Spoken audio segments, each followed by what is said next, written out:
Ça brasse, ça s'engueule. C'est l'être humain. N'est-ce pas? Ça se crie des bêtises. Rien de nouveau. Si ce n'est la provenance. Notre ami Amir, pas Amir Kadir, Amir Attirant. Non, Attirant. C'est lapsus. Attarant. Il est vraiment attirant, le gars. Un professeur, un Iranien, la même nationalité que le cousin Amir Kadir. Culture de taré, soit dit en passant, ça ne me gêne pas de le dire. Amir, ta culture, là, elle est profondément tarée. Et tu l'es, toi et tout. Maintenant, je vais me battre pour que tu aies le droit de dire tes niaiseries.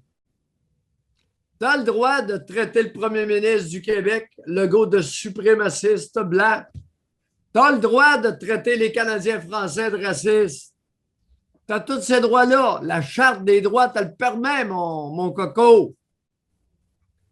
Mais la Charte me permet aussi de dire que tu es un maudit taré, comme ton cousin le lanceur de souliers. Tu viens d'une culture tarée, porteuse de tard d'une génération à l'autre. Oublie pas ce que vous avez fait. Vous avez descendu un avion plein en partant à côté de l'aéroport. Ça te rappelle-tu quelque chose, Amir? J'aimerais ça que Jean-François lui envoie ça, tu sais. Ça va peut-être le refroidir un peu. Mais il a le droit de dire ce qu'il a à dire. Et Justin a fait une grosse déclaration en déclarant qu'il était québécois. Justin, je l'ai mentionné hier, tu es peut-être québécois. Je dis bien peut-être. Je ne sais pas. Est-ce que Justin a des propriétés au Québec? Oui. Je pense qu'il a hérité d'un chalet. Oui, il y a des propriétés. C'est vrai, le chalet? Ça a pris 21 ans avant qu'il en soit le propriétaire. Là.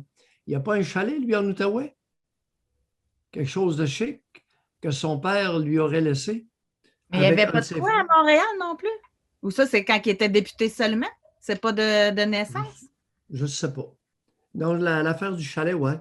Mais, mon cher Justin, tu n'es pas Canadien-Français. Comme Thomas Mulcair, d'ailleurs.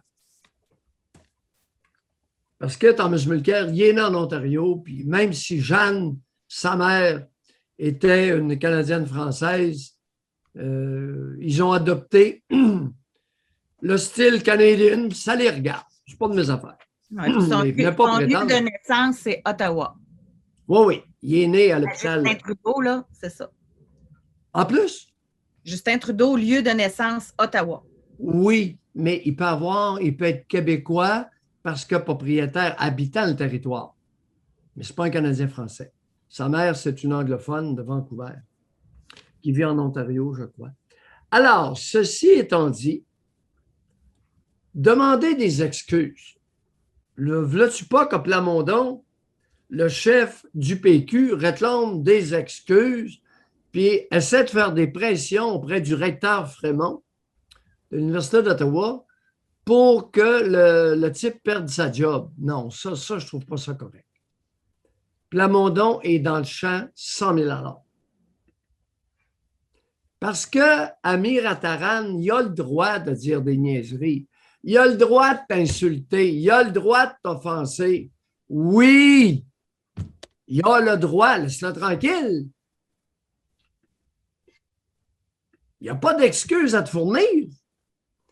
Il sait ce qu'il a dit, puis il pense ce qu'il a dit, et il a voulu dire ce qu'il a dit. Dans notre pays... On a le droit quand même de ne pas être d'accord avec ce qu'il a dit et l'exemple qu'il a pris, parce que c'était d'une grossièreté incroyable. Il a le droit d'être maillet, il a le droit d'être épais. Puis Frémont, j'aime le discours de Frémont à l'heure actuelle. Frémont dit non, ça relève de la liberté d'expression et l'Université d'Ottawa va protéger la liberté d'expression. Bravo, Frémont. J'espère que tu vas te tenir debout, par exemple. Il doit avoir de la pression, hein? Oh, qu'il doit avoir de la pression. Et qu'il y ait des individus qui soit haineux envers le Québec canadien-français, pas le Québec, les Canadiens français. Il n'y a pas de problème là. On se réclame et on affirme qu'on est une nation. Comme les Premières Nations sont une nation. Ou des nations, mais on se comprendra là. Les Premières Nations habitaient le territoire, les Canadiens français l'ont développé. C'est l'histoire du Québec. Ça se résume à pas grand-chose. Et j'en suis fier. Je suis fier de mes racines. Maintenant, le fait d'être une nation, les Canadiens français, ça nous donne certains droits. Et veux-tu pas qu'il y a des minorités qui sont furax? Vous avez le droit d'être furax. Vous avez le droit de nous crier des noms. Ben oui. Quand on était jeune, on se criait des noms. Imagine-toi donc. As-tu déjà fait ça, toi? Dans le temps, là, il y avait même des surnoms de chaque village. Hein? Je pense à Saint-Élie, exemple, c'était les tireux de roche, à telle place. Il y avait tous des surnoms selon les municipalités. Les Wobos. Aïe, aïe, aïe, aïe. À Yamachiche, les Magua. Ouais. Et ça descendait à la taverne, à l'hôtel. Puis ça se battait avec les locaux. Et ouais.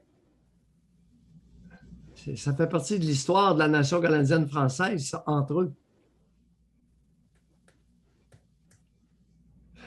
Fait qu'avant de nous imposer vos histoires de racisme systémique, puis cossins du genre, les tarés, fuck you, buddy. Fuck you. T'as le droit de t'exprimer, fuck you. C'est clair? C'est le fun. Alors, ce qui est pensé va être dit.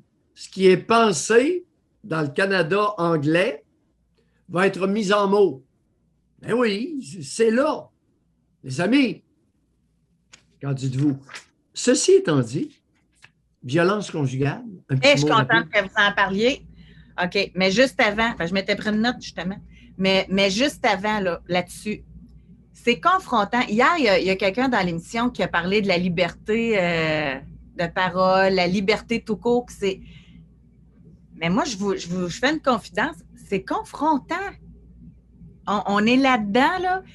Tant que cette liberté de parole, ce que tu entends, fait ton affaire, il n'y a pas de problème. Mais quand ça ne fait pas ton affaire, c'est là que ça vient te chercher, puis tu te dis, OK, la liberté de parole est pour tout le monde. Il faut que je me parle, là. Il faut que je sois à l'écoute. Je demande la liberté de parole, il faut que je l'offre aussi, la liberté. Tu sais, c'est très confrontant, je trouve, dans certaines situations. Ah, ouais. C'est drôle, hein? Très honnête en disant ça, très candide, très candide. Tu sais, le titre de notre émission, c'est Libre et sans tabou. Même des fois, vous dites de quoi, puis top. Mais c'est votre liberté de parole, c'est le... Puis le concept, plus qu'on va l'amener de l'avant, plus je pense que ça va être bon pour, à titre individuel, tu sais, dans notre communauté, parmi nos abonnés, au niveau personnel. Même, je dirais, en tout cas, là, je réfléchis à haute voix, quand je dis individuel, ça va être dans notre famille, avec notre conjoint, avec nos enfants, accepter qu'on ne pense pas tous pareil, accepter que, tu sais, ça va au-delà de la politique, là. Ça va partout. Dans le microcosme. Oui. Alors, ce qu'on voit dans la collectivité, évidemment, va naît et grandit dans le microcosme de la famille et de l'école. Liberté de parole dans les écoles, les bonnes femmes. Ça ne vous inquiète pas? Les enseignantes, les gardiennes, liberté de parole à l'école. On m'en parle régulièrement de l'absence de liberté de parole à l'école. Mesdames, vous avez un maudit problème, vous êtes majoritaire. Je vous interpelle parce que c'est vous autres qui êtes là. Gardienne puis primaire, liberté de parole, zéro. Quand est-ce que ça commence, la liberté de parole? À 20 ans? Mesdames, réflexion. Ah ouais? C'est-